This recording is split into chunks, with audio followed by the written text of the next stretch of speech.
We respectfully request the Sangha of great virtues for the sake of this assembly and all living beings. Please turn the wonderful Dharma wheel to teach and guide us how to end birth and death, leave suffering and attain bliss, and quickly realize non-birth.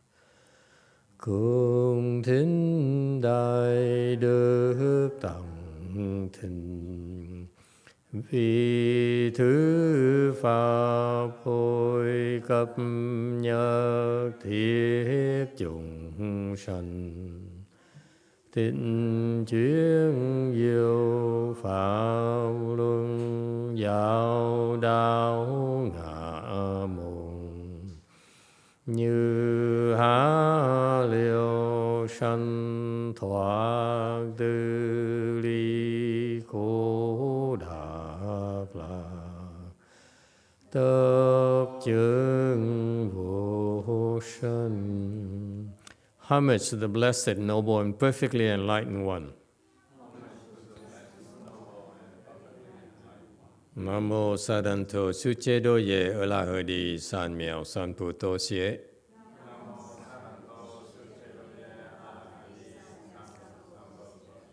Nam mô Tát Đắc Tha Tô Ya Đa Ya A La Hờ Đê Tam Miệu Tam Bồ Đà Toa.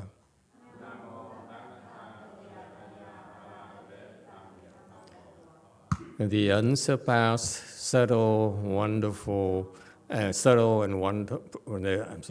unsurpassed, profound, subtle, and wonderful Dharma in 100,000 million aeons is difficult to encounter. Now that I'm able to see and hear, I will receive and maintain it. I vow to fathom the thus come one's true and actual principles.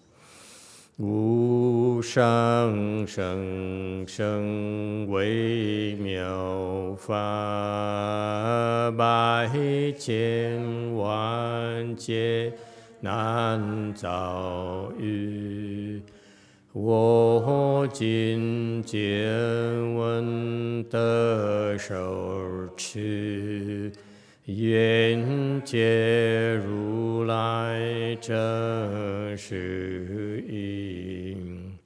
O Buddhas and Bodhisattvas, Great Master Ching Liang, Great Master YongHua, all good monks and nuns and all good advisors of Emitofuo. 诸佛菩萨、精良大士、师父上人、各位知识人、各位善知识Emitofuo.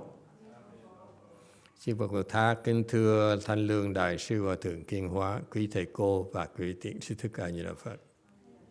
Hello everyone, today is the 21st of October 2022. We are gathered here in Gold Forest to continue discussing the prologue, the overview written by the overview of the Avatamsaka Sutra written by Master Ching Liang, the flower adornment Mahasattva. So thank you all for coming. It's nice to be back here with all of you. I see that there's some familiar faces and new faces as well. Welcome.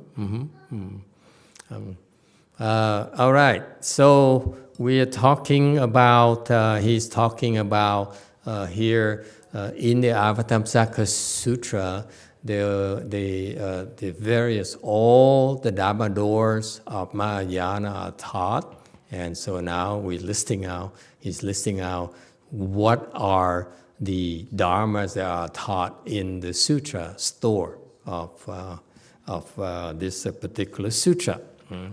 And we at slide 127, where the Sutra teaches about the four limitless mind, Sự Vô Lượng Xin. And this is when I was a kid, and I was living in Hue, the capital of Vietnam back then, the ancient capital of Vietnam back then, with my grandmother. She was in her 60s then. and she's bipolar. We're all bipolar in our family. We're all crazy. She's extreme bipolar. She's uneducated, and my grandfather, who was a teacher, liked her looks, and so he courted her and made her pregnant. And she married him because what else can you do back then, okay? And so, oh boy. Hi guys, how's it going? Okay, back to PG-13. Okay.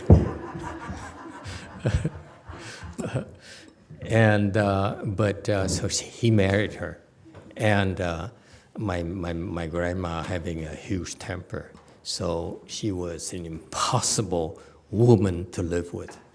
So he threw her out. He couldn't take it. He really literally threw her out. And so she spent her entire life working menial things. She would go to a those dealers and get a few grocery things. And back then, they would set up a small hut by the street and would sell these, fruits and vegetables and so forth. And that's how she eked out a living. And it was so poor. They were so poor that in the summer when school is out, she would send my father to stay with my uncle to save on the food. How bad it was. But that's not what the story is about. And so she and my father survived and became, an officer in the armed forces and so forth. And now he supported her, and her temper is still as bad as before. It never changed.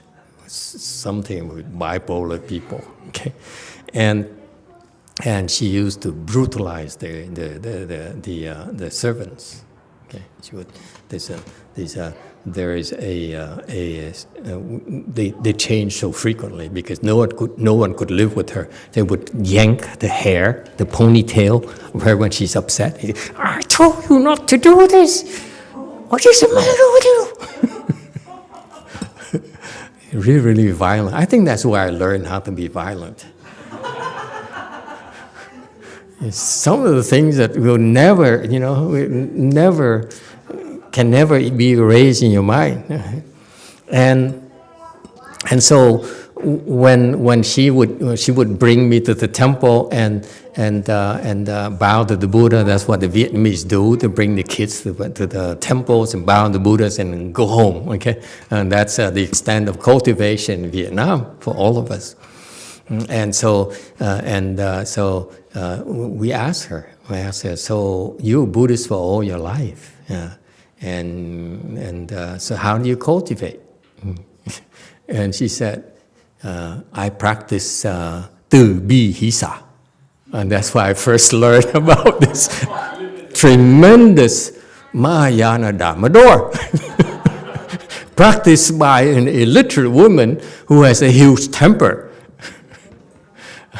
So it worked for all the people. So she would blew her top off, and then she said, "Oh, từ bi hỷ xả, I need to calm down." And that's how it helped her. Like it's helping all of us right now. In our particular brand of American Mahayana, this is what we practice. I'm very proud of it, that all of you, when I look at how you treat the newcomers, you treat them with kindness, you treat them with compassion, okay? And it shows, because people are really feel very comfortable with you, okay? And it's nice to see that. And that's what it takes. You start cultivation by being kind and being compassionate. Compassionate is, let me remind you, kindness is to do something to bring joy to people's lives. Could be smiling at a kid, that you, what are you doing here? But you still smile. Why are you so noisy? And so forth. You still, So you give them joy, little things. We're not talking about profound things. Just do little things to bring joy to people's lives. Okay? It's not about like Chung Yin Sunim who says, you should give up going to school and go to live in the temple and forget about education. Okay? No. Very small Chung Yin. Okay? Teach small things. Don't change people's lives like that. Okay? Buddhism actually, the teaching is bits and pieces, okay? Tips, not like, it's inspiration, okay? Not brainwashing. Yeah. So anyway, so it's the kindness inspire people, and the compassion is to see people suffering, okay? Instead of judging them, instead of feeling that you are superior, you feel compassion for them. You want to try to relieve their suffering. When you see suffering, then naturally you want to provide relief for everyone. That's called great compassion. Okay? Actually, as a matter of fact, it takes wisdom to be able to see the compassion, to see the suffering, to have compassion and see suffering in others. Okay, so that's very important. You start out this Mahayana practice with that base. Base is the same thing my grandmother did. Regardless of who you are, how huge a temper you are, how mean you are, how stupid you are, how illiterate you are, the basis of being a human being is kindness and compassion. And it worked for that scary woman. It stopped her when she was almost out of control. So, she should go like this to her chest. And she hated my grandpa her entire life. There's so much hatred in her heart. It's fascinating. And the Buddhist teaching can inspire her to say, I better change, I need to change. It's so cool to me. Yes, you too. From Auto Deep, Master, I have been seeing more and more when I have kindness and compassion on my thoughts and feelings. They begin to dissolve and I feel closer to my Buddha nature. When I have kindness and compassion on people in my life, they begin to act better and do better in their lives. It seems when I have kindness and compassion on everything in my life, everything moves much smoother and I am much more able to follow the way. I feel that kindness and compassion dissolves negative energy and brings us closer to our Buddha nature. Yeah, sounds good. How can you say no to that? When I hear you're getting closer to the Buddha nature, your Buddha nature, I'm so happy. Okay. You know where your Buddha nature is, Andres? How do you know you're getting closer to your Buddha nature? Just to double check, okay, just in case I missed something.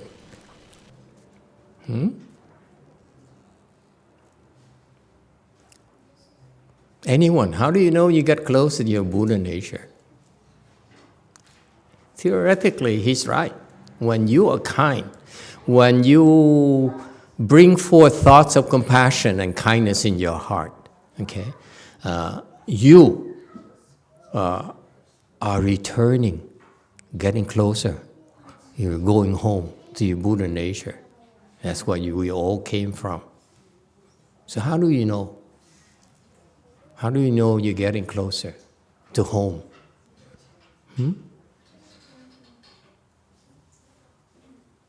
Yes, great. Azure. Thank you, Master. From what I learned during the lecture that you have earlier, that you get closer to your Buddha nature is when you are not biased. You're not what? Violent? No, bias. Biased. Bias. Okay. Not prejudiced. Okay, not prejudiced. Very good. What else? How do you know? YouTube. From Andres, basically I feel a lot better and worry less, sleep better and more thankful and feel less angry. Okay. Feel better, sleep better, less angry, more thankful, more grateful. Very good. That's correct. Okay. What else? Who else has an idea?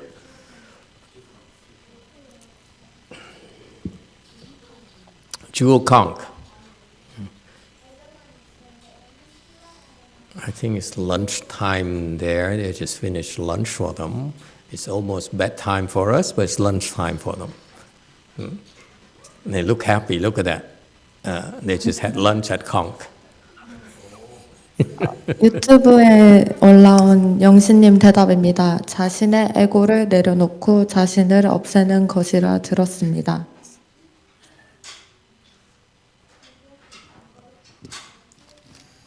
Put down my ego and eliminate myself. I'm sorry. Could you speak a little bit Put louder? down my ego and get rid of myself. Without my ego And get rid of myself. and get rid of yourself. If you get rid of yourself, who's going back home to your husband?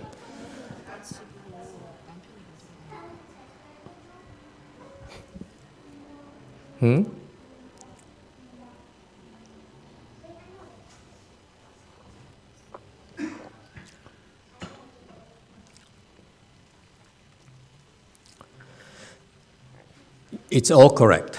Okay. Yes. Blue. A Di Đà Phật.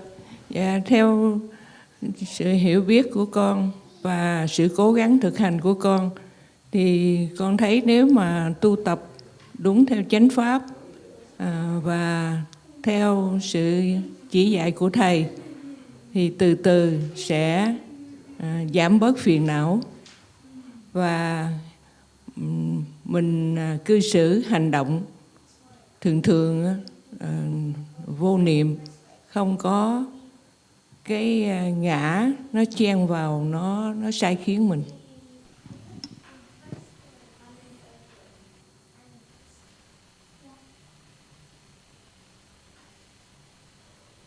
My knowledge and my effort of cultivation, if we cultivate in accord with the proper Dharma and in accord with Master instruction, gradually we will reduce our affliction and our habit and how we react to others. Naturally will become no thought, and there will be no ego interfere with our action. Okay. It's all correct. Okay. You can go on and on. It's about how your heart becomes more gooder, better. I don't know. It's not no such a word in English. Gooder, better. It's not better. It's gooder. You ask me. Better is that there's comparison is better. Okay. But gooder is more good. Okay, we need our own jargon.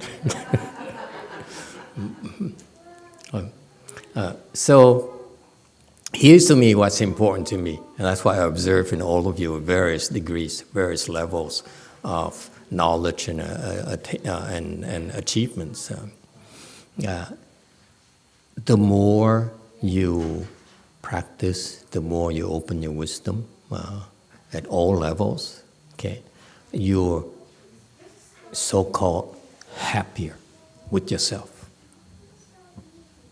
Okay, and you stop blaming your parents for all your faults. Okay, like the therapist tell you. Yes, it's not my grandma's fault. I am violent by nature. I realize that. I don't need to learn from her. Okay. better than her. I'm more violent than her. I finally realized that too. Anyway, aside from that, the one thing that I observe that people live their entire life, at the end, you know what happens to them? They look themselves in the mirror, okay, and they say, I'm not sure I like myself. Anyone ever happened to anyone? It happened to me when I was the last years of my lay person's life. So I don't like myself. If I continue this way, it would be such a miserable life. Something's got to change because I don't like myself. How can anyone like me? Huh? If I can't even like myself, how can anyone else? Okay, and I noticed that as you go ahead, you too.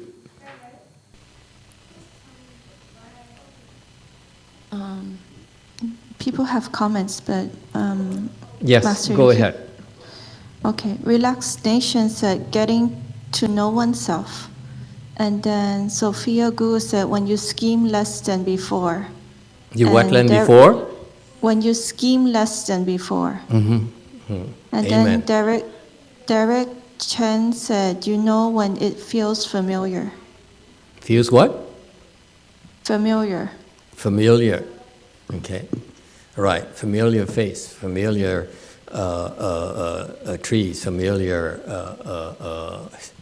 street lamps. Yes. Yeah. Very good. Mm-hmm.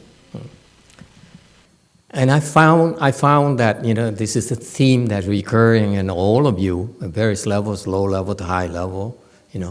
You like yourself better. You like yourself more. And because you like yourself more, guess what happens? Others like you more. So, for example, invariably a lot of people who practice with us, they go back and say, all of a sudden my husband doesn't fight with me anymore, and we get along better. And I said, I keep on telling them, it's not your husband who's becoming a better person, it's you who are becoming a better person. That's why your husband stops fighting you, stops subjecting to you.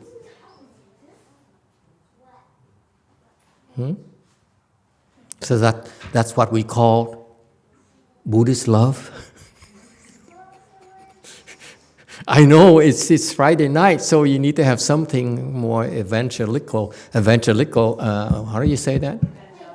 Evangelical. Thank you very much. You know where she hangs out on Friday nights. Yeah. So that is love, and that's Buddhist love. That's happiness to me. Okay, happiness in Buddhism is not like the bliss thing and so forth. Okay, it translates into that you're being able to bond with people at a deeper level. Okay, and you don't need to choose words. You don't need to not be yourself and try to impress people. You can be. You can open your heart and be yourself. And that naturally manifests as kindness and compassion. You practice kindness and compassion more and more, that's how you feel. Okay, and then next, joy. Joy, I have some Chinese stuff here, and it's important. If you want to learn about what the Chinese teach themselves, vô lượng chúng sanh lý cụ tở lơ ở sân xì ye chư xin. Okay, xì vậy thường sư chư sư trang chung chư nói that's I don't like this. It's too shallow. Okay, this Dharma here, the joy here, to me is the joy that you experience the joy that wells up in you, inside of you, as you practice the Dharma. Okay, let's face it. You do this because it's fun.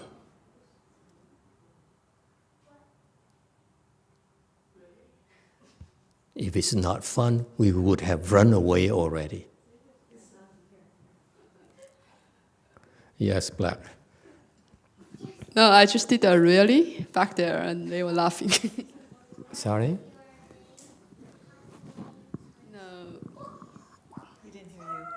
I just did a really when you commented. Really fun?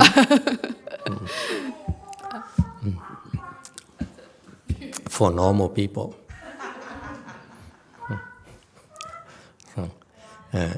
And so the joy here to me is the practice of the Dharma. You know, when we teach chant, we tell people to cross their legs, so we throw a test at them and they run away. They all run away. Most of them run away. And that's then because they do that, they never discover the joy of the practice. But those who hang around and pass those tests, they experience a kind of joy that they never experienced before in their lives. And that's what makes it special. And to me, don't think that these people, look at her, they sacrifice her hair and her clothes and her shoes for that. It's got to be that she gets a lot more out of that on those brown clothes than the designer clothes she used to wear. Yes? She has to think. Careful. Okay? So to me, what I observe for myself and from a lot of people here, because I've seen people at very low level to high level now, I find that they cannot put the fingers on it, but actually find joy out of life.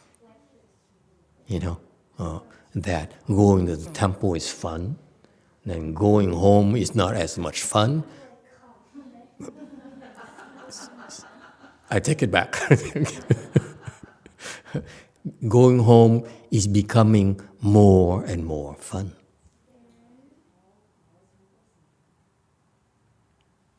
Going to work is more and more fun. Yes, go ahead, Sister Victorina, the ex-Catholic. Thank you, Master. That's true, I'm an ex-Catholic, but at times I pretend I'm Catholic to my mom, so be careful.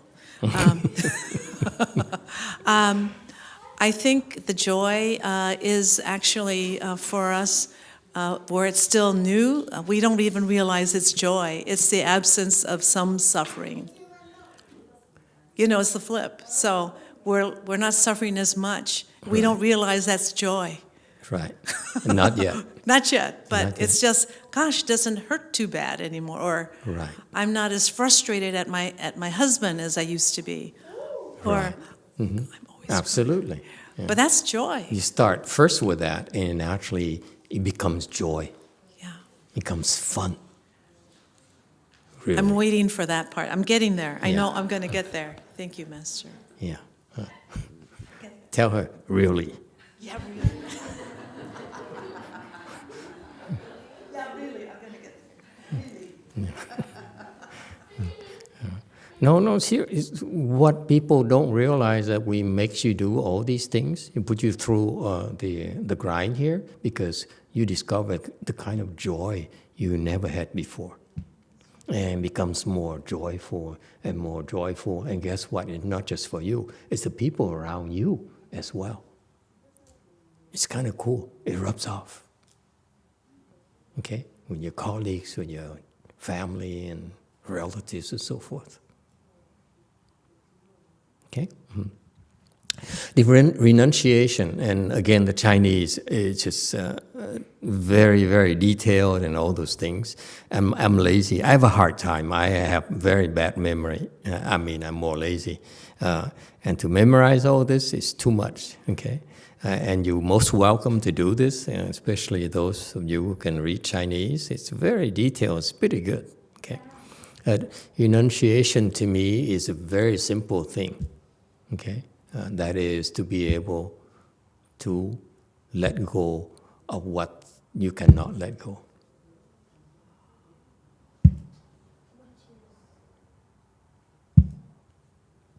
Worldly people are taught to hoard, to grab, okay? Well, they still can. And that's what makes you an inferior person, an unhappy person. If you can let go, that's when you discover true happiness. It's more than joy. We're talking about true happiness. The joy is transactional, you know, the joy of walking down the street, the joy of talking to people, the joy of bonding with your cousin, okay, and so forth. That's transactional, okay? It's short-lived. But the renunciation here, this ability is 24 hours you can let go. Okay, and that's when you experience this out of this world bliss and peace and at ease that no one else can.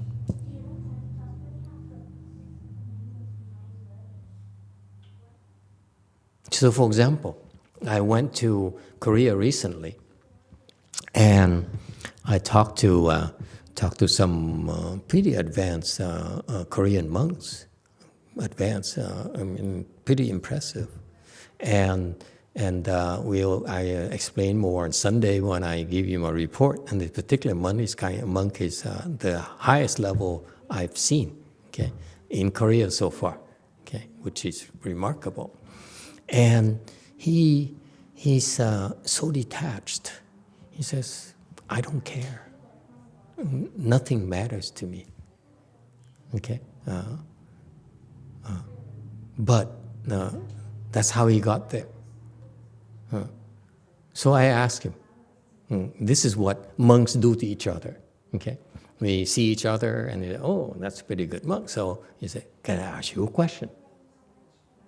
That's what we do. You know, either that's being polite, okay. Whereas in my master's disciple at our side, we beat up on each other. That's how we we test each other, okay. Yeah. So after I came back to my master's temple, I was assaulted. They were curious, where is he? And so one way they found out constantly is to beat up on you and see if it hurts, then you run away. So anyway, it's our world, okay? We're violent, we're brutal. Okay? That's who we are. Now it's my master's fault. It's not my fault when you think about it. Not my grandma's fault either. Never mind. And so this guy here is able to let go, and he says, I don't care for money, I don't care for disciples. So I asked him. I said, so he knew that I recognized him. Okay, so I asked him, can I ask you a question? He says, no, you can't ask me a question. I said, why not? I said, because too confusing for you people. If you people come to me, ask me a question, I tell them something, and then they go to the Fangzang and ask a question, okay, then they give you a different thing, then it confuses you, so it doesn't help. So what I do here, I send you to the Fangzang and go ask him. I said, okay. I said, but it's not about the Dharma. I have no interest in asking you in other words, I have no interest in asking the Dharma from you, idiot. So I said, oh. I said, then it's okay. So then I kept on talking to him for 15 minutes, and he was over there. He said, are you going to ask me a question or not?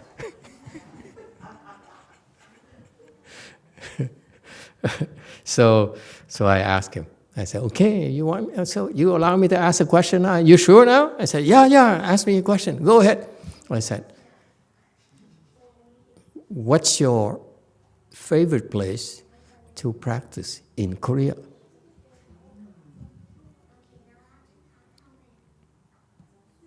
He says, I'm Korean. I like everywhere in Korea. I can practice anywhere. I love everywhere in Korea.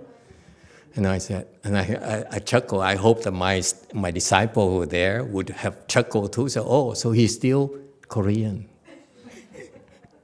He has not renounced being Korean. Jung-in, did you hear? Are you still Korean or not?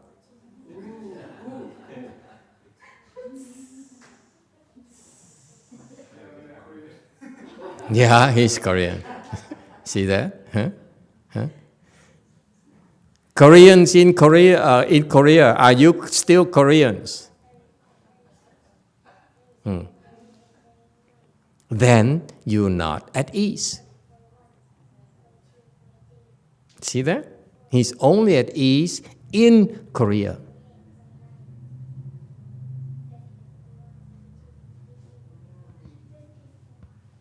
That's why if you Koreans want to surpass him, which you can, all you have to do is stop being Koreans.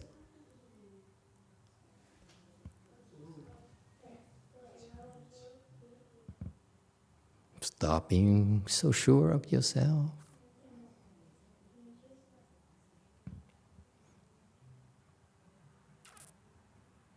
Koreans don't look happy.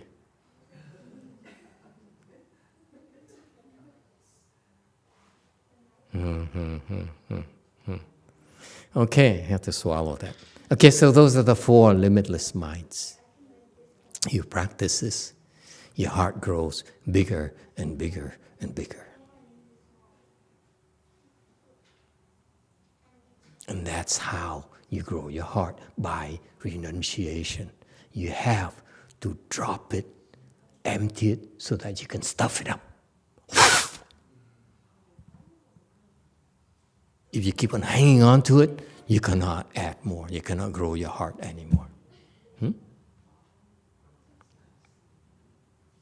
Make sense? So, the formless, 128. The formless is the next stage. You are in our world. We have the desire realm where we are full of desires. We want a car, we want a family, we want money, we want food, we want sleep, we want all those things. Right? That's who we are. That's what we call being human. Okay? And when you practice meditation, okay, when you have spiritual practice, you enter samadhi. Okay? Your mind becomes focused. Whereas down here, we are scattered because we have a thought for desire for food, that's followed by a thought desire for clothing, thought desire for sleep, and so forth. Right? So our mind is scattered. We cannot focus. That's why the Buddhist meditation, especially in Mahayana, we have these techniques where it's proven to work in shaping the mind so that the mind is not scattered. And that's how you leave the desire realm and enter the form realm. Okay, that's the next level of concentration. And then you have 4 levels of concentration there, and in the form realm, you are attached to form. Okay, you're still very attached to form.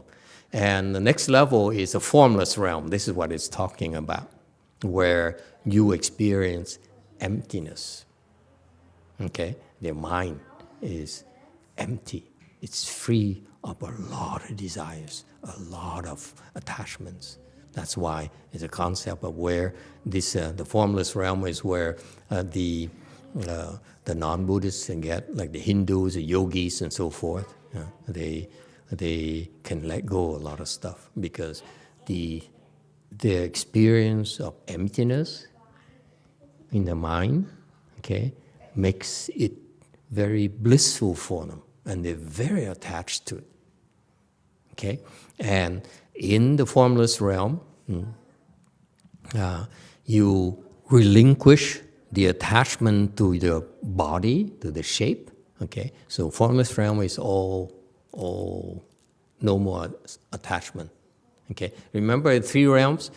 Desire realm, where we are right now, we are full of desire, full of attachments. That's why we always scattered, and we let go of certain desires, and then we move to the form realm, okay, where the obstruction now is the attachment to the form, very deeply seated, okay? And then you let go of the attachment to the form, and you go to the formless realm, okay? Formless realm has 4 levels. One is station of boundless emptiness, where you really, your mind is free of a lot of thoughts. Okay, and then next one is station of boundless consciousness, and next one is how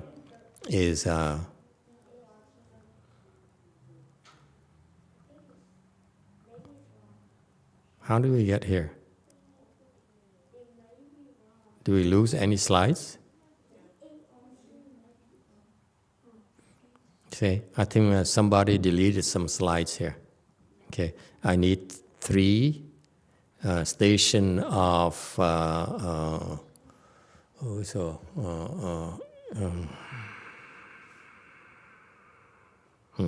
the station of nothing whatsoever, and the 4 neither thought and neither thought. Okay, so there are 4 levels of concentration in the formless realm, and then. When you practice Buddhism, we engage in these spiritual practices, you attain so-called liberations, okay? And there are 8 types of liberations. And unfortunately, we lost those.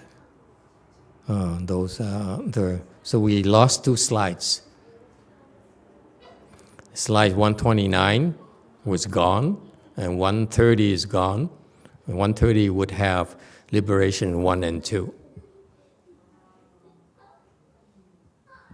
Okay? Somebody deleted this. Most likely it's me. Okay, so anyway, the 8 liberations are the kind of liberations of your mind that you experience. Okay? For example, just a very reference for you, where we are right now, where we live right now, we cannot be free from thoughts of desires. Remember? So therefore, we are suffering because we have such attachments, too many attachments. Okay?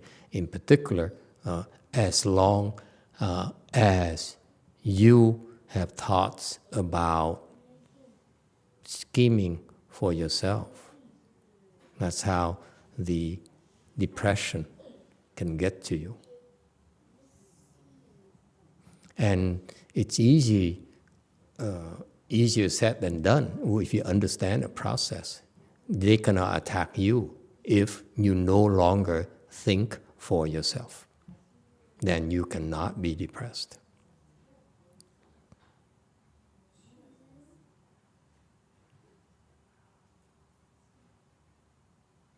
You don't need any medication.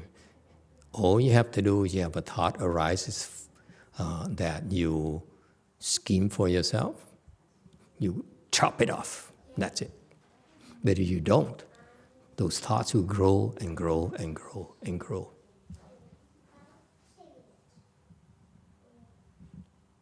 Okay? Now, I explained it to you just for fun, because even if you know, you cannot let go of the attachment to the ego. That's why in Buddhism, we teach you, we realize at certain levels in your practice, you cannot let go. Okay, remember, desire realm is not much you can let go. Go to form realm, you can let go a bunch of things.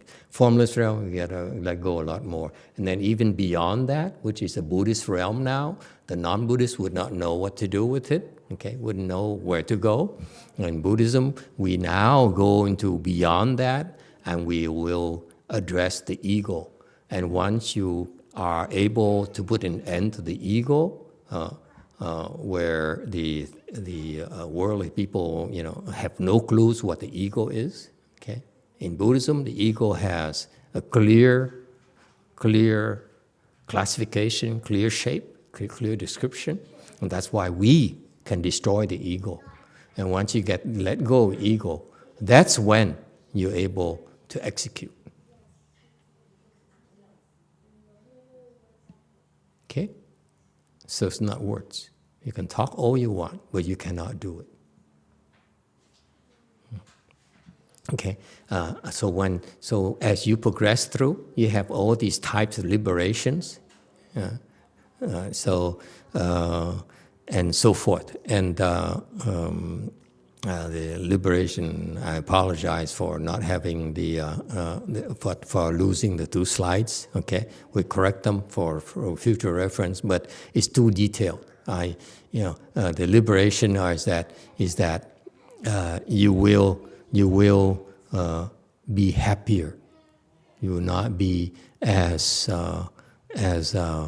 unhappy about yourself.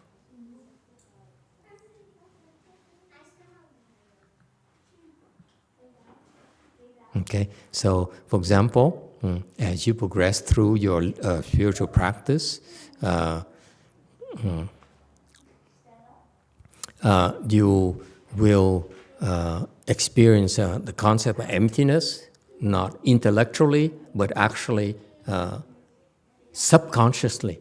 You will experience this emptiness. Okay, and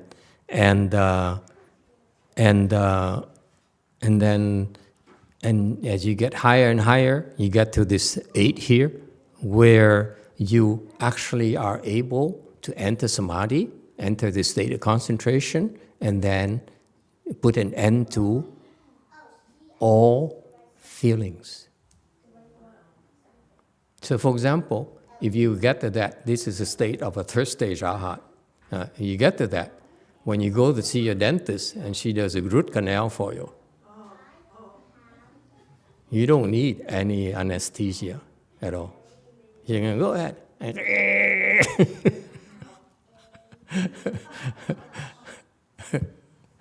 okay? Yeah. So you have no more feelings. Isn't it cool? And so that's why if you feel bad, you feel depressed, for example, what do? You enter this samadhi of the 3rd stage arhat, you have no more bad feelings. That's how you control yourself, you control your destiny. Interested, anyone? Most of you are depressed. Anyway, it's your life. Why do we? Go ahead, you too.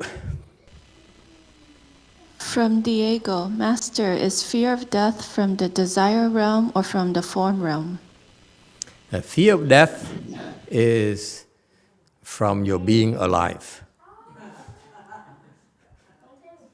As long as you're alive, you'll be afraid to die. Okay? And who's afraid to die? You're afraid to die because you're still an ego. When you get to the state of no more ego, then the fear of death also goes away. So that's not, again, it's not something that you can discuss intellectually. Okay? Yes, go ahead, Black. Master, I was curious about this whole thing about the ego. is the ego something that, as we continue to cultivate, we are able to lose it a little by little? Or is it one of those things that, boom, it happens at some point in our cultivation level?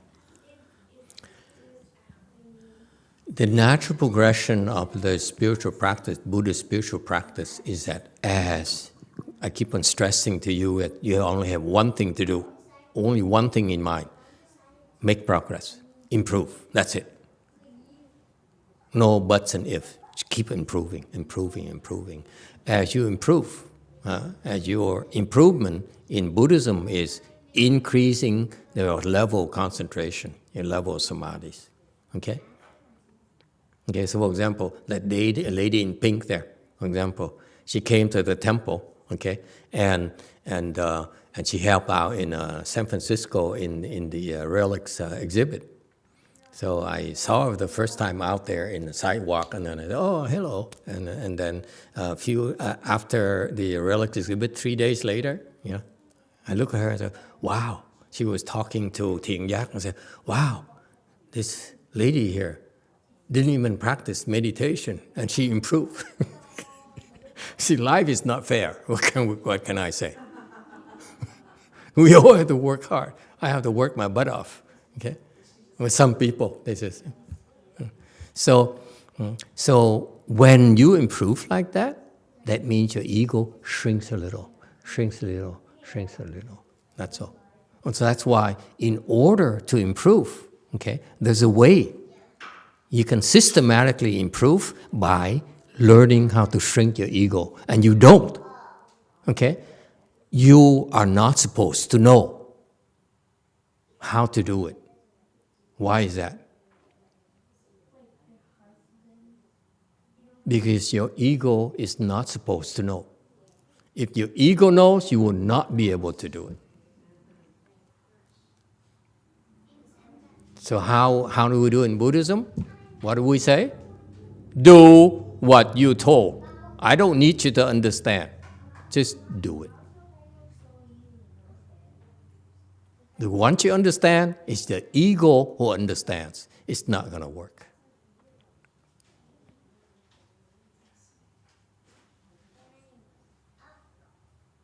Okay? And so in the process of improvement, your ego shrinks and shrink and shrink and shrink and shrink, so that it will get to the point where eventually it will stop existing. Okay, and that's when you reach that liberation of having no more self.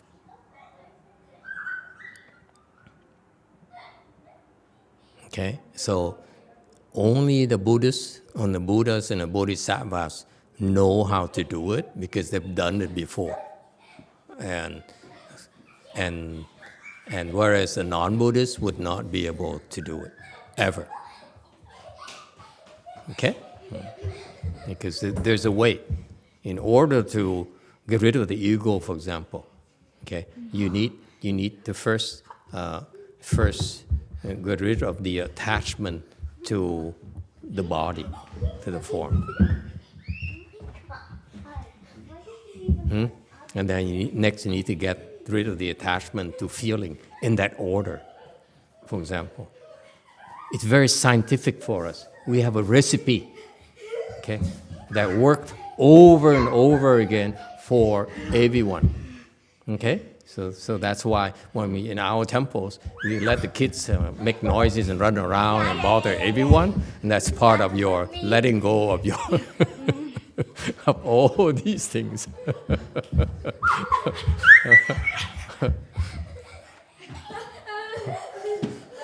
Okay?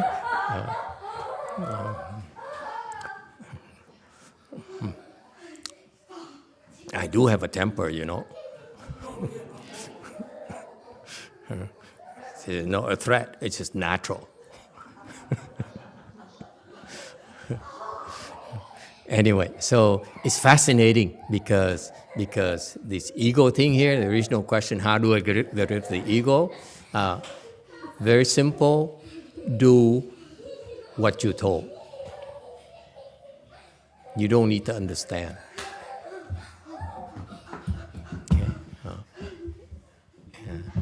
All right. Anything else? Next. They also talk about, so liberation, when you practice these things, when you attain this level of samadhi, you attain your mind is free, experience a certain level of freedom that's documented in Buddhism, okay? And there are also some victorious places where you are basically a better person, better than the others. Okay, when you reach these places where what is superior, victorious places, when you actually are able to win, when there is, for example, there's inside your heart and your mind, you still see a form, but you are less attached to form outside, okay, and so forth. So these various places where you actually are taught to how to conquer your ego and become a truly superior individual. Okay. So based on the liberation, you have your superior knowledge and vision surpassing ordinary people. So you are very, what I say, special. It's true. When I call you special people, it's true. Ching. Yeah. Okay. And pervasive places, pervasive places: blue, yellow, red, white, and earth, air, fire, water, stillness, emptiness, and consciousness. Meaning that this blue here is everywhere you find. Okay. Yellow, red, and white. Okay, or the four elements of earth, of air, air is everywhere, fire element, okay, water element, and there's also the emptiness that is pervasive everywhere, and the consciousness, our consciousness, okay, pervades the entire universe, believe it or not. But because we are still mortals, so when the consciousness we have is pretty slow. So that's why by the time our consciousness is sent out to the end of the universe, it comes back, we're dead already. Just a joke. Lighten up, folks. Okay? Bodhi shares. Okay? Bodhi shares are the Buddhist recipes for enlightenment.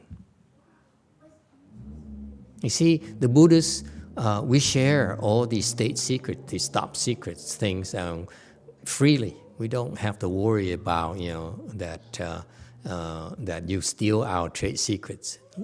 Let the Chinese send the spies, and we teach them freely. Okay. And Russians and North Koreans and so forth. Okay, go ahead and take it. Okay, and so the Bodhi shares are the 7 types of methods that we train ourselves to open our true wisdom and be close to our Buddha nature, as was put earlier. Okay, and so that's why it's a rather intricate and delicate process, where we talk about mindfulness, the right efforts, okay, or as you will accomplishment, the 5 roots of 5 powers, 7 Bodhi shares, and 8 sagely shares. And those are the 7 limbs of enlightenment. Enlightenment requires these 7 different components. Okay?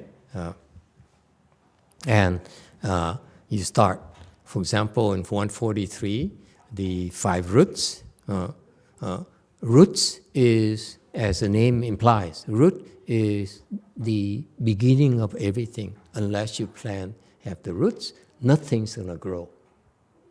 Okay? Enlightenment or wisdom, accomplishment, whatever it is, need to grow upon roots.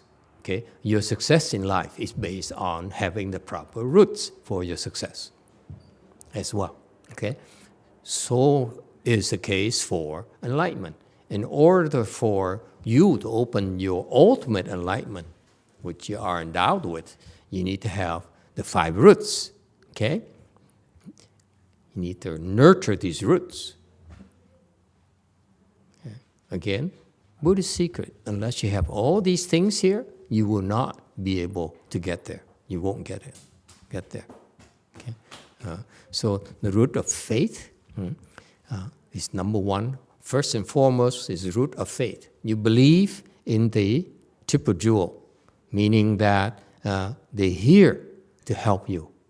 The Buddhas and the Dharma and the Sangha, that's a triple jewel. They're here to help you, not help themselves.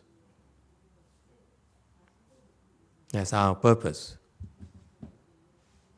So like Chung In Sunim, for example, is still thinking about he's going to go back to Korea and build his temple and inherit a Joye order big temple. Okay, that's not us. Okay, the triple jewels are there in order to serve living beings. Okay, and so you need to believe in that, and you also need to believe that there's something called the Mahayana teaching, Mahayana practices, where everyone can practice, is entitled to practice, and can attain wisdom through their practices. Okay, it's shared freely. It's no secret here for us. Okay. Number 2 is the root of vigor. Vigor is required for you to. Can I share with you a secret now? In Mahayana, that the non-Buddhists don't understand. I saw, for example, the Institute of Meditation in UCLA, whatever they call it, Mindfulness and Meditation Institute or whatever, very well funded, very famous, sponsored by the well-known therapists and psychotherapists and so forth, the who's who in the field. And they got together and built this Institute of Mindfulness, Meditation, whatever, because they found that it really helps their patients. Okay? And so they spend a lot of money researching about meditation. Okay? But they're doomed for failure.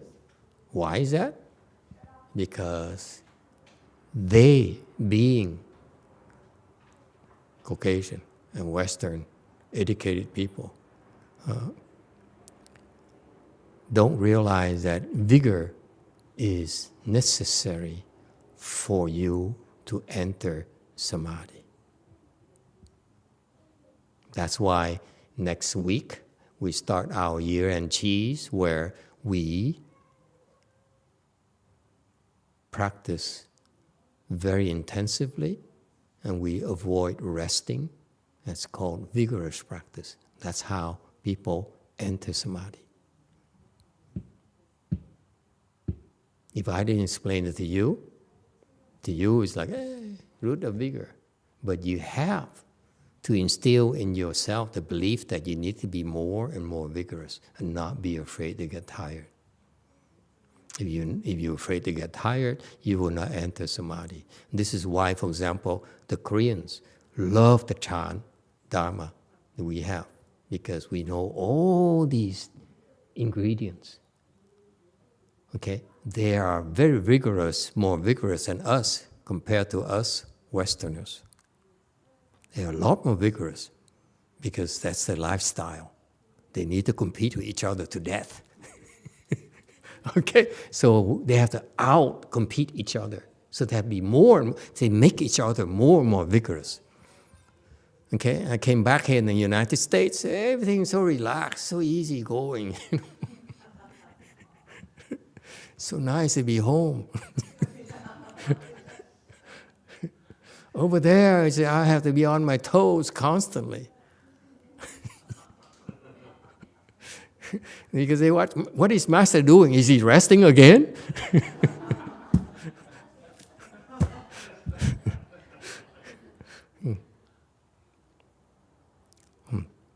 So anyway, so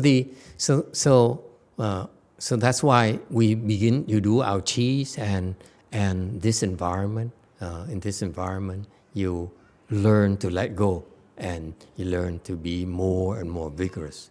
That's why when we went to Korea, it's so easy for the Koreans to enter samadhi. Because they're very vigorous. Very, very vigorous. More so than us. And lucky you that we have the secret, they don't. See how weak the Americans are. Let's keep it for ourselves, right? They're catching up very quickly too. It's scary.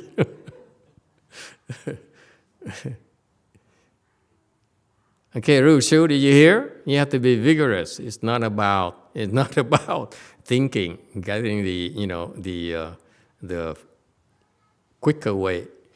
It's about grinding it out, not be afraid. Okay, because it's not about understanding. It's how you have to be vigorous. You don't want to rest. You cannot take shortcuts.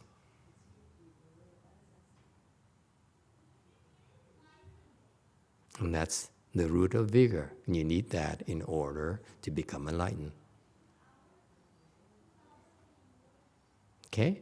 So each one of you will be put through that process where eventually you face this test of vigor. Okay? Yeah.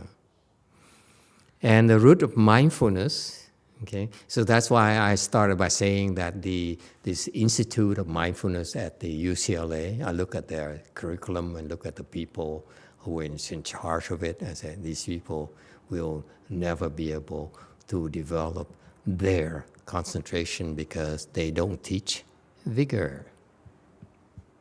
They don't dare insist on vigor. We insist on vigor. It's up to you. You become more and more vigorous. That's all. Okay?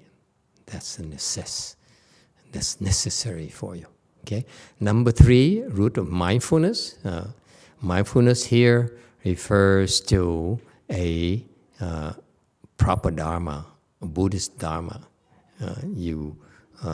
Because the Buddhist Dharma here, you listen to the Dharma, okay? Listen often. So it puts your mind in a mode where you are able to open your wisdom.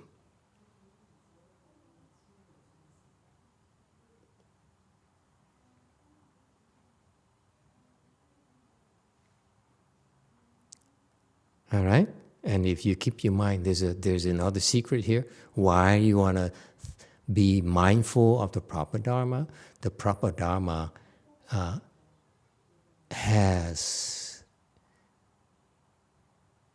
inconceivable power to to overcome your personal obstructions and problems.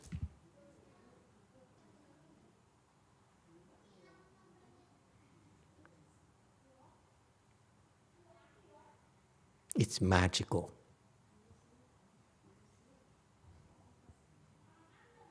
Okay, and how do you know? You know when you study the Dharma, you read the sutra, you hear the chanting, and you feel good. Okay, your mind is free, is at ease. That's mindfulness. That's from your blessings.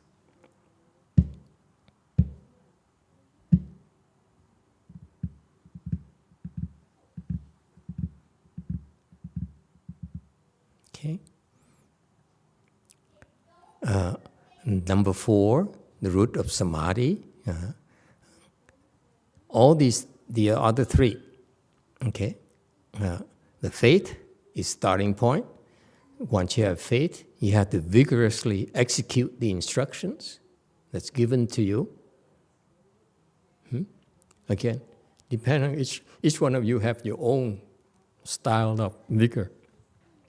And then mindfulness here, for example, a lot of my students in the past couple of years or so, okay, they progress so fast. The one thing that helped them progress a lot quicker is because they're constantly listening to the Dharma. And that's the root of mindfulness. When you're driving and you keep on plotting about what we're going to eat today, what clothes we're going to buy next, and shoes and so forth, instead of doing that, put on an MP3 tape or file or something, listen to the Dharma, listening to a chanting or whatever, reciting Buddha's name or whatever. Okay? That's mindfulness. And will free you from your own little ego, little self. Okay, so that's why these people, they believe in the instruction, they vigorously practice. Okay, it's difficult, but they keep on trying and trying and trying. And number 3, the mindfulness here. Okay, the Chinese fail to explain it to you. It's called a shortcut. That's why those who listen to the Dharma often, okay, they progress quicker.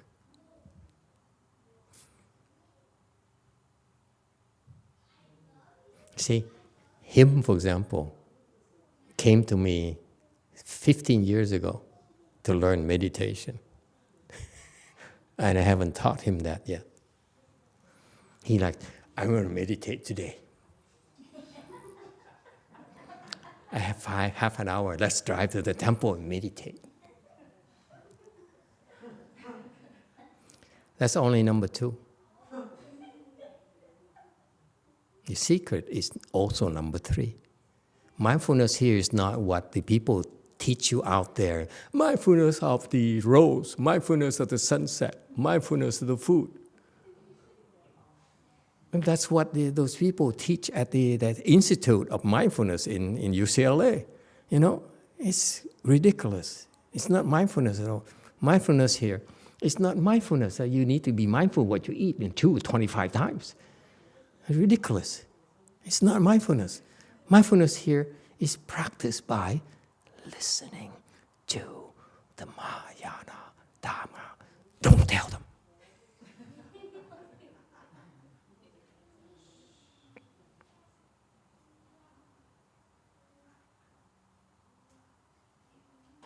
Look how happy he looks. He said, after 15 years, now he tells me. See, he's always here. When we leave the temple, go out and do, and work, he's the only one here. Comes up and, unlocks everything, comes, Om. And everyone surpasses him.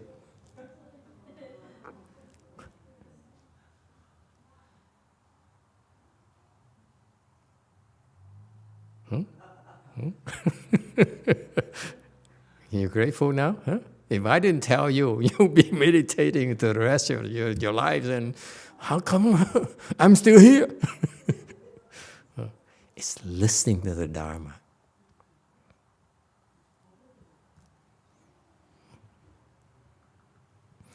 The root of samadhi, okay? Samadhi is concentration, okay? You need samadhi in order to drill through your ignorance, your bad habits, okay? Your bad habit is like a cocoon that imprisons you, okay? And without the samadhi power, you cannot break through. You cannot free yourself from your own limitation that your mind, impose upon yourself. Okay?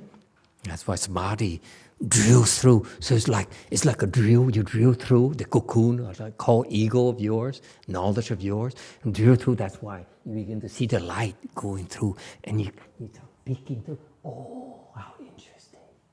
That's when you want to get out of your own limitations, of your pettiness. Thank you. Oh, how adorable. Is it like or love?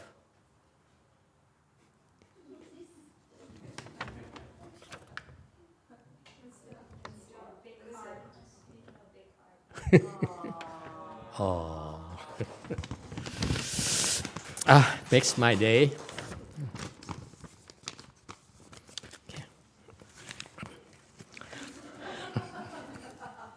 Okay, root of samadhi, okay, the samadhi.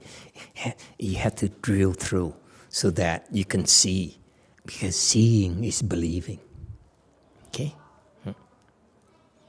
So this Chan meditation is like harnessing this focus, laser focus, so that you drill through your ignorance, your obstructions, your attachments, okay? And number 5, root of wisdom, meaning that once you see through, okay,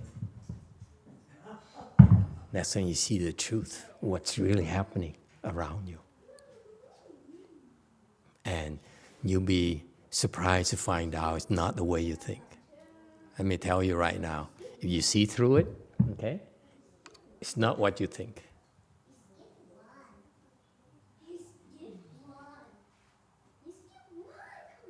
It's not the way you think.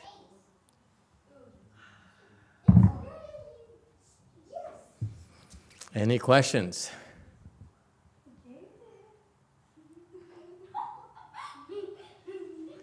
Why am I in a good mood today? I share with you too many secrets. I mean, I have nothing left for the paying channel, huh? The pay channel.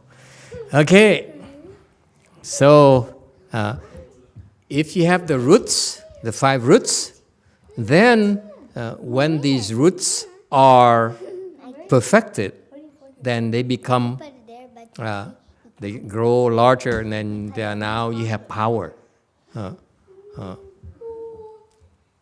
Power, meaning you're able to do things. Okay? The power of faith. Power of faith, why is it important? Power of faith will take you to places that you don't know they exist. Will help you believe in yourself. Okay? Power of vigor. Okay, you need to have a certain level of vigor. Okay, so that you begin to see results. Okay, and power of mindfulness. Power of mindfulness here, I'd like to remind you just for today. Okay, that it's not the way that the Hinayana people teach them. You know, mindful the way you walk. Okay. Mindful of the way you eat or what you eat. I mean, that's low-level mindfulness. We don't care for that. Okay, I want you to know that the shortcut mindfulness is that. Because I let him practice the Hinayana style, you know. And I teach the new ones the mindfulness of the Dharma, and they surpass him. That's what I meant by joy. I got to have fun too. Okay? And about samadhi, samadhi is that it gives you the strength. Okay? Samadhi is strength of the mind.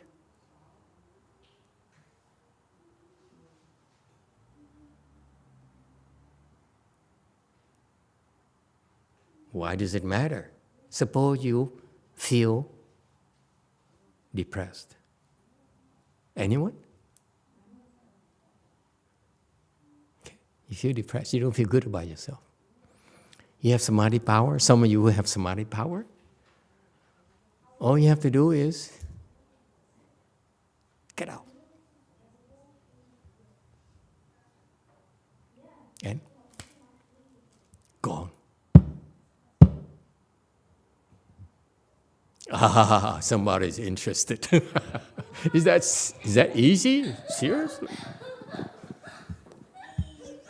So Master, I thought the second one is about the meditation, like the vigor. Which one? Vigor.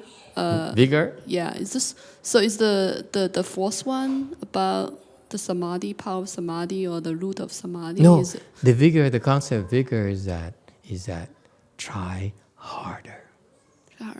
It's no scale of vigor. Vigor for you is different from vigor for her.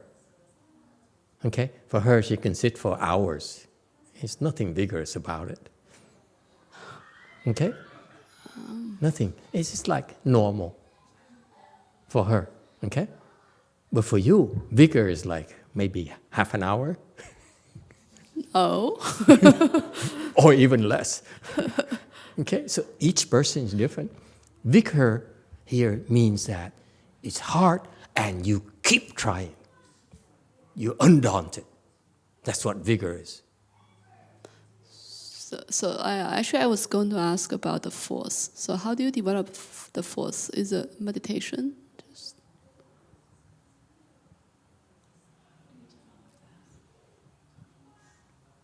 How do you develop force? 1, 2, 3, 4. Force. You want to go to 4? Start with 1 first. Do you believe? You say, this is a lot of crap. Goodbye.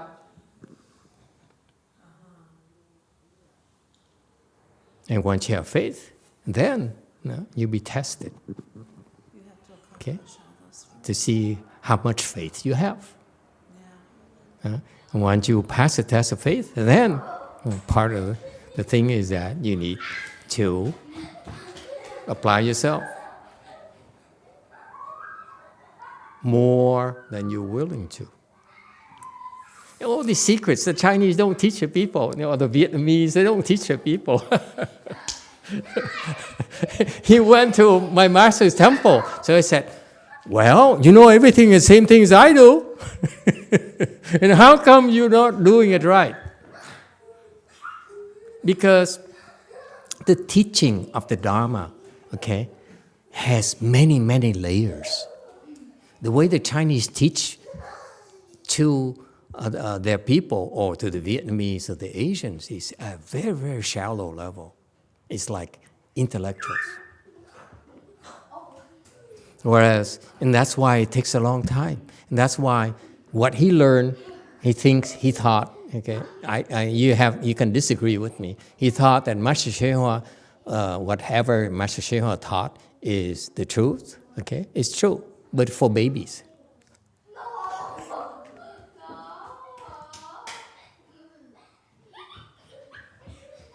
And that's their problems. They said, this is all he taught, therefore, this is all Buddhism. He only taught Buddhism for babies.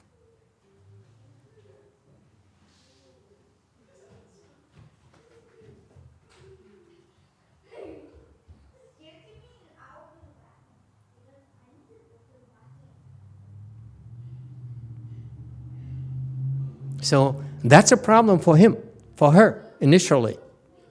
For them, he said, hey, you are nobody. I mean, I'm a nobody. I mean, not you. I'm a nobody. You are somebody. Okay? And she says, I've seen all these monks, senior monks, Dalai Lama, and all these things. They teach me different things, so they got to be right. They're famous and so forth. Master YongHua, of course, they're right. For babies.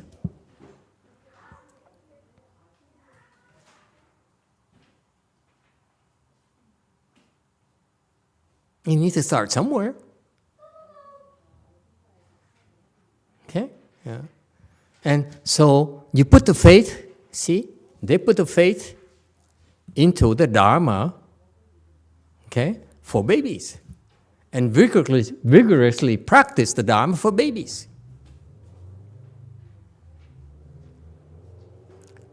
In case you haven't found out yet, life is brutal, my friends. Okay? You choose the wrong things, you'll pay for it.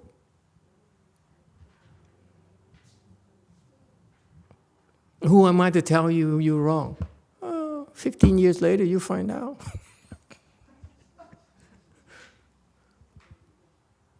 Better late than never. There's some people who say, I'm gonna practice baby's Dharma until the day I die. Huh? How about that? And the proof is that the last 2 years, these people who surpass you practice faith, vigor, and mindfulness. That's how they get to samadhis. I can't hold myself anymore. For example, the last trip here, last month I went to Korea, I did a Wan Yin Chi. You know, one person, lay person, made it to fourth stage Rahat. Nowadays, it's virtually impossible for lay people to get to fourth stage Rahat anymore. It's practically impossible. Okay? And that's samadhi power. And it turns out, others also got higher.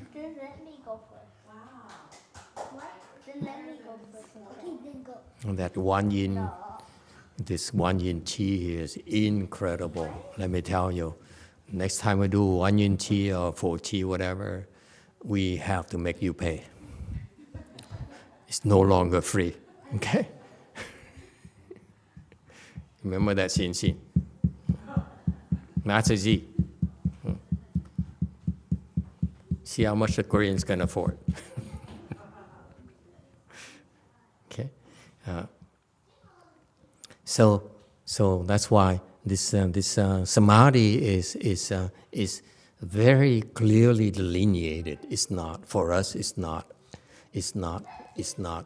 imagination. It's real. These people, okay, attain it, and with samadhi, okay, because of your level of samadhi, you naturally, as you enter the samadhi, okay, you will unfold this corresponding level of wisdom. That's how it happens.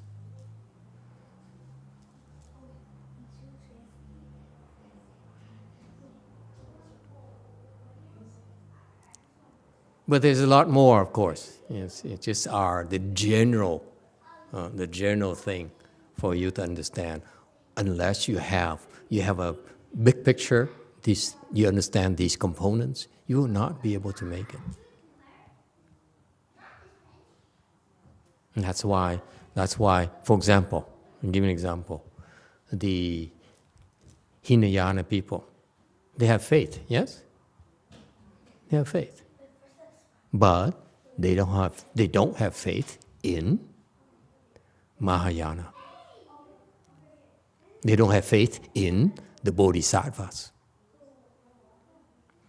To their detriment, they're extremely vigorous,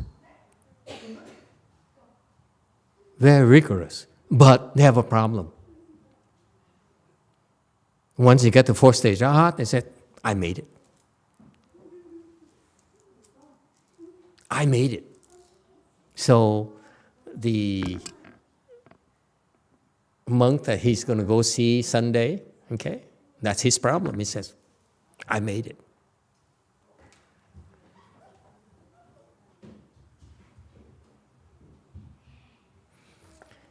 He's old. He has a triple bypass heart surgery, right? Okay? Guess what we asked him to do? Be more vigorous. Don't rest. That's why he's still improving. Whereas the other guy, your host, he says, I made it. I'm the king.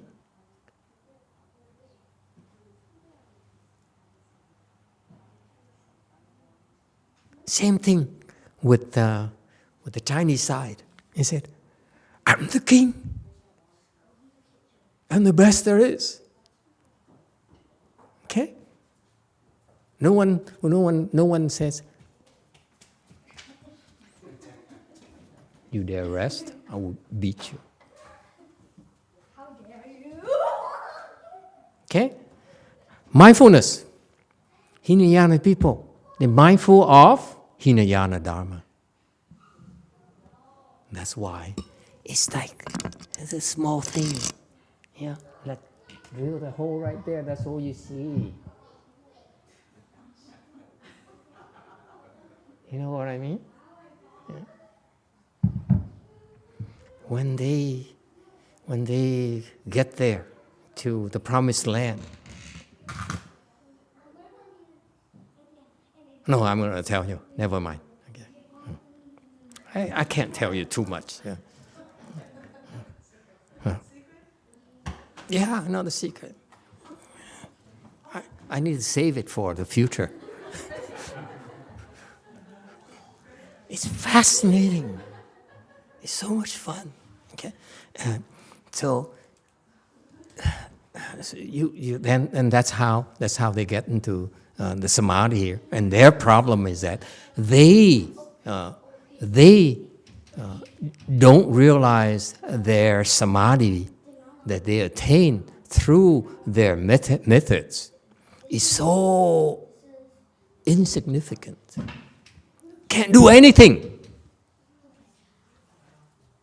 They're easily fooled by their enemies, such as depression, such as anxiety.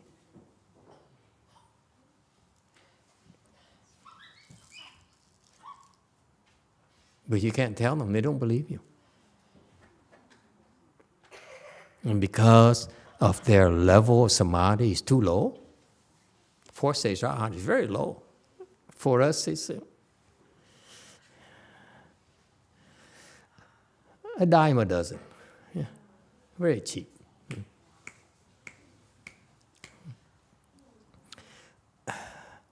Because of their low level, they know so little.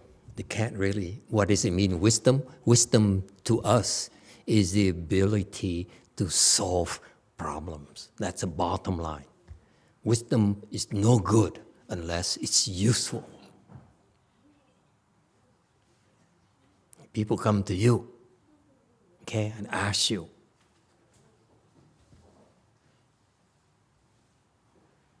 my wife oppresses me. What do I do?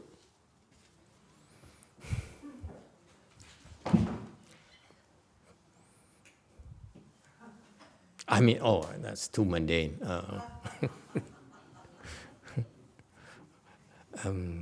Severely bipolar, what do I do?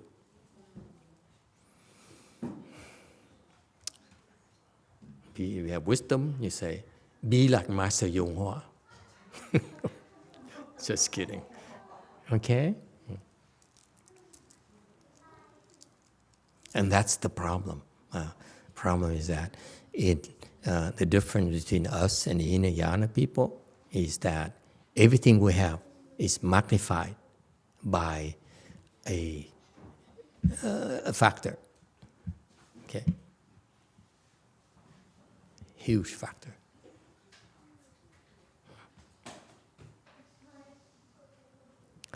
Okay, I think time is up. Thank you, everyone.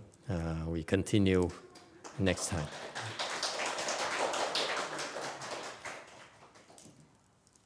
Okay, let's do a reverse transference, where we take all these good things we've been doing and these blessings, the good things we do in life will generate blessings, and these blessings will give it to these people who need to go to the Pure Land.